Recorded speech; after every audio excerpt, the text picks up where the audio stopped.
C'est vrai que depuis quelques semaines, on retrouve déjà nous au niveau du fonctionnement de la commune quelque chose de plus normal, un petit peu au niveau des écoles, au niveau des services, au niveau des différentes je dirais, services de la commune, mais également quelques commerces qui petit à petit rouvrent avec en début de semaine donc la rouverture des bars et des restaurants. C'est assez timide puisque comme vous le savez, on a une période un petit peu charnière entre la saison d'hiver et la saison d'été, donc c'est une période déjà habituellement un peu plus creuse. Donc la réouverture s'est faite donc du début mai, enfin le 11 mai, avec participation de l'ordre de 20 à 25% pour l'école maternelle et l'école élémentaire. Au niveau du collège, c'est un petit peu comme partout ailleurs en Savoie, avec des classes privilégiées, avec des élèves qui étaient là un jour sur deux. Donc depuis cette semaine qui s'achève, là, donc on a vu quelques élèves supplémentaires, mais ça reste encore une période où il y a du présentiel et aussi de l'enseignement à distance. Donc il y a les deux toujours. Alors notre période estivale qui devrait démarrer habituellement début juillet, je pense que cette année il va être un peu plus tard. On pense que les touristes vont arriver vers le 14 juillet, vers mi-juillet. C'est vrai qu'avec nos stations de Val-Fréjus aujourd'hui, on sent vraiment seulement ces derniers jours quelques premières réservations, quelques premiers touristes qui commencent à penser à nous. Je pense que dans les semaines qui viennent, ça va s'amplifier. La difficulté qu'on a aujourd'hui, c'est de trouver des animations, des occupations pour nos touristes. Donc on travaille sur des animations plus à l'extérieur. Mais également, ce qu'il faut qu'on avance, c'est bien montrer donc nos espaces.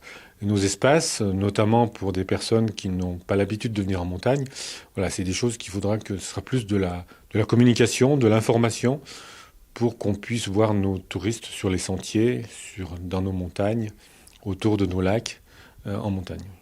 Alors, c'est vrai que le tourisme transfrontalier, c'est plutôt dans le sens des Français qui vont en Italie, qui passent donc par le tunnel, qui passent par le col du Mont-Cenis, le col du Galibier.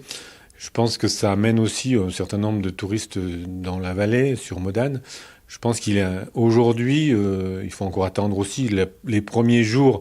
Comme vous le savez, la frontière italienne est ouverte, mais la frontière française ne l'est pas. Enfin, en tout cas, elle ne l'est pas aux Italiens. Donc, il faut quand même attendre quelques jours. On sent un petit frémissement au niveau des voitures individuelles.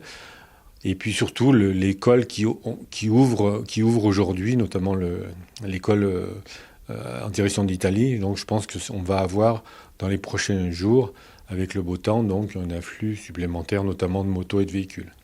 C'est vrai que sur Modane et sa station de Val-Fréjus, on a les deux types de commerçants. On a les commerçants saisonniers qui, eux, leur saison d'hiver s'est été amputée de quelques semaines, mais sinon, ça avait été une saison à peu près correcte. Par contre, les commerçants du bas de la vallée, eux, qui travaillent à l'année, ont quand même vu leur chiffre d'affaires baisser pendant ces 2 mois de confinement et ils recommencent petit à petit. Donc, voilà. Je crois que le contentement qu'on a aujourd'hui, c'est plus sur le fait qu'on repart vers la normalité. Mais la difficulté maintenant, c'est de voir ce qu'il y aura en fin de mois et en fin d'année dans les caisses. Les atouts, je pense, c'est surtout la place, les espaces verts, la nature, la montagne, les grands espaces. C'est vrai qu'on a la chance d'avoir sur notre territoire, d'une part, le parc de la Vanoise, que tout le monde connaît, mais également des sites qui sont moins connus, qui sont moins fréquentés, comme par exemple le Tour du Tabor, toutes ces montagnes qui permettent de se promener pendant des heures sans croiser beaucoup d'autres personnes. Donc je pense que c'est aussi ce retour à la nature qui va peut-être plaire à de nouveaux touristes, à des gens qui sont restés pendant 2 mois dans leur appartement. Je pense qu'on a de quoi les accueillir sans problème dans nos stations.